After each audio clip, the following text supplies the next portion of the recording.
Yes, welcome once again, everyone. Cannabis News with Joe Klare, November 30th, 2018, the last show of the week, the last show of the month. Welcome, everybody. Whoops. There we go. Presented as always by the Marijuana Times. little glitch there. It's fine. They'll happen. If you watch the show with any regularity, you know they will happen. MarijuanaTimes.org is where you can find the show. Click the video tab there. To find the videos, you want to find the audio-only version of the show, search the Marijuana Times on Apple Podcasts. Today, we're talking about North Carolina and possible medical marijuana there. Also, vaping marijuana versus smoking marijuana. And Michigan lawmakers already trying to dig into the new legalization law and gut it to some extent. Talk about all that coming up. But first, of course, Cannabis News is brought to you by Natureside, nature-side.com, and their organic, all-natural pesticides. Make sure you go check them out. Grow safe and poison-free. Don't use harmful chemicals on what you are growing. Don't use banned pesticides. You want to check out Natureside, nature-side.com, a proud sponsor of the show. Now, be regulatory compliant in the state that you are growing in. And don't put harmful chemicals on something that somebody's going to be ingesting. There's a better way. Natureside. Go check it out. This first story by Jason Sander, MarijuanaTimes.org.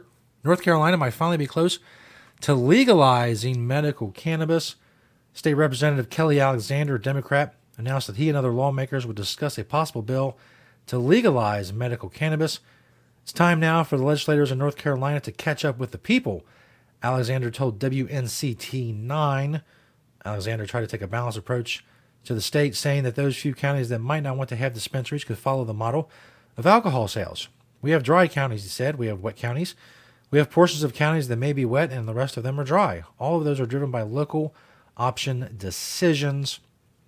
So North Carolina, it's really something that it's...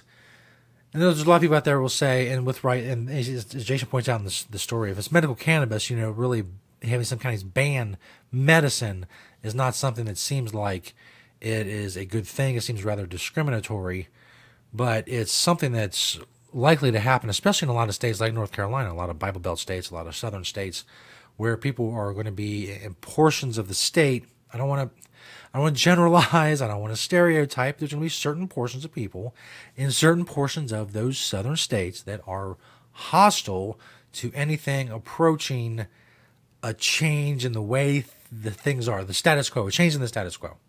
I think that's the most politically correct, tactful way I can put that. And North Carolina probably falls in that category. I'm sorry. But if you live in North Carolina, you know what I'm talking about. I live in Kentucky. I know what I'm talking about. There's just a certain segment of the population is very, very hostile to change.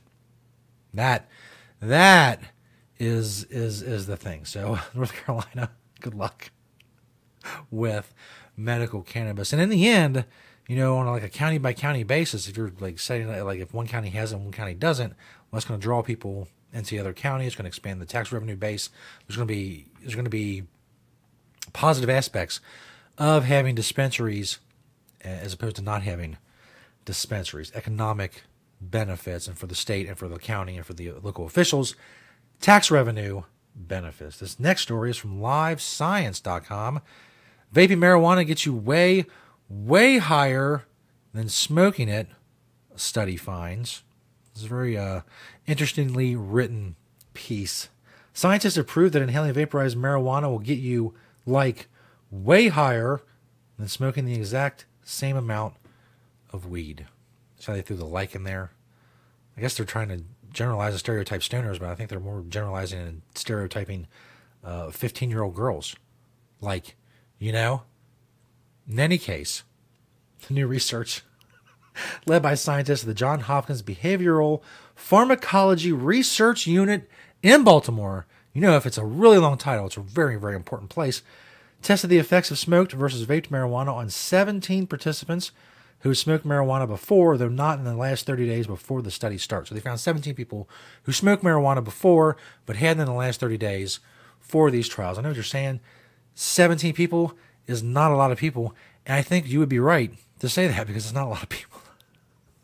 This is very, like many other things with cannabis, it's very, very subjective. Myself, I would agree with that statement that vaping marijuana gets you higher than smoking marijuana, but it may not be that like that for everyone. I don't think you can get a wide enough sample of 17 people to be able to say this is the way things are in general. I've known people who have reacted to marijuana in all kinds of different ways. I know people who would just, they normally quiet people, who would just start talking, and they would never shut up. For the duration of their high, they would just talk. A constant, incessant stream of words. And they weren't like that normally. Other people get very quiet. Other people want to go do stuff. Other people want to sit and watch, something on TV. It's all very subjective. But anyway, they did this study and I'm talking about it. So here we are. Fate has brought us to this place in the world. The study was funded by the Substance Abuse and Mental Health Services Administration. During each session, participants either smoked or vaped a dose of marijuana containing 0 milligrams, 10 milligrams, or 25 milligrams of THC. Well, each participant ended up smoking both smoking and vaping all 3 possible doses over their 6 sessions. They were blind to how much THC they were consuming each time. The participants were kept in the dark in order to prevent bias while filling out a subsequent drug impairment questionnaire. In addition to self-reporting how stoned they felt via questionnaire, participants were also subjected to a battery of physical and cognitive tests throughout the duration of each high.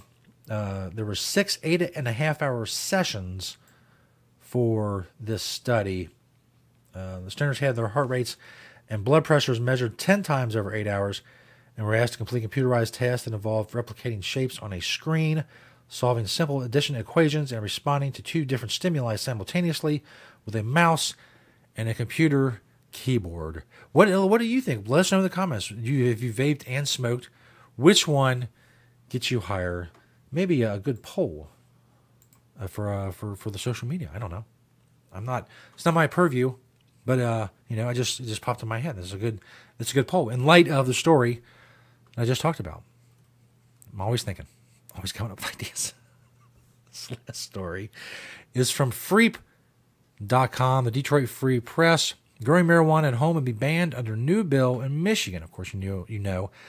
Recreational legalization was just passed in Michigan, about a little over 3 weeks ago. And now, part of that bill may go by the wayside. Republican lawmakers in Michigan introduced bills Thursday that would undo some of the provisions, and 2 of the ballot proposals overwhelmingly passed by voters on November 6th. One bill, introduced by Senate Majority Leader Arlen Meekhoff, Republican from West Olive, would prohibit homegrown marijuana that was part of the legalization ballot proposal that passed by a 56-44 margin in Michigan on Election Day. We talked about it quite a few times. The provision allows anyone over the age of 21 to grow up to 12 marijuana plants for personal use in their homes. Meekhoff said that he wants to prohibit home grows as a way to stop pot from flooding neighborhoods across the state. What a dumb fear. What a dumb fear. Pot flooding neighborhoods. People don't go make alcohol and serve it in unregulated bars to anyone they want to. Homegrown marijuana is basically unregulated, he said. Oh, God forbid. Oh, God forbid some portion of the government doesn't have control over every single thing that happens in this country. God forbid. They don't only have their hooks in every single activity that you perform on a daily basis. All that is possible. Can't grow marijuana at home because then the government doesn't have control of it, and that's a horrible thing because it has to be regulated. Because otherwise, you'll grow your marijuana plants and it's very volatile and it'll blow up your house. So you need the government to help you and babysit you so you can live your life. As you can tell, I'm kind of sick of hearing that. I'm kind of sick of hearing that the government needs to take care of crap for me. I'm a grown man. I'm fine. Get off my back. If I want to grow some cannabis, if I want to use some cannabis, if I want to do something else, you don't worry about it. It's not your problem. This guy, he's one of those lawmakers, and there's many, many, many of them who think, well, it is their problem. They need to control it. He said it should be in some regulated form so we have consistency and safety It's a mind-altering substance like alcohol. It should be somehow controlled. There you have it. Somehow controlled. Jeffrey Hank, director of the East Lansing-based MI Legalize, which is part of the coalition to support marijuana legalization, said the measure is just more lame duck mischief. He's really being totalitarian if he thinks Michigan adults can't grow a plant or two. He just wants to do this to block competition of corporate interest. From corporate interest, people can make their own wine and their own home-brewed beer. They should be able to grow a few plants. And that in itself is surprising. We've evolved to a point where people can actually home brew their own beer. Oh, God, what? Isn't that incredibly dangerous? Isn't that very, very, very, very, very dangerous? That the government's not there. There's not a government official there while you're brewing your beer saying, no, do it this way.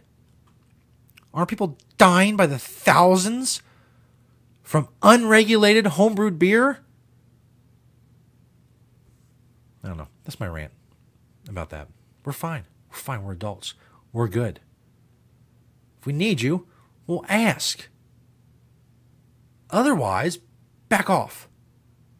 Don't worry about what I'm doing. I'm doing a show here. Don't worry about it. Something else I want to do.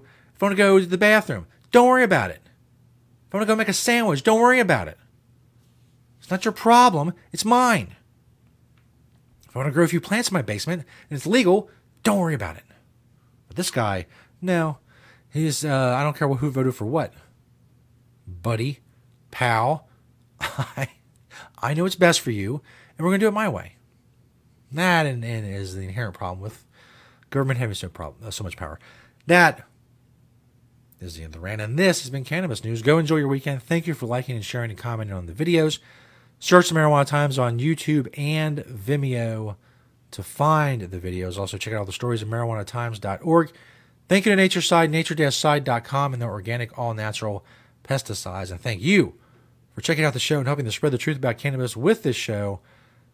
See you next time, next week, right here on Cannabis News.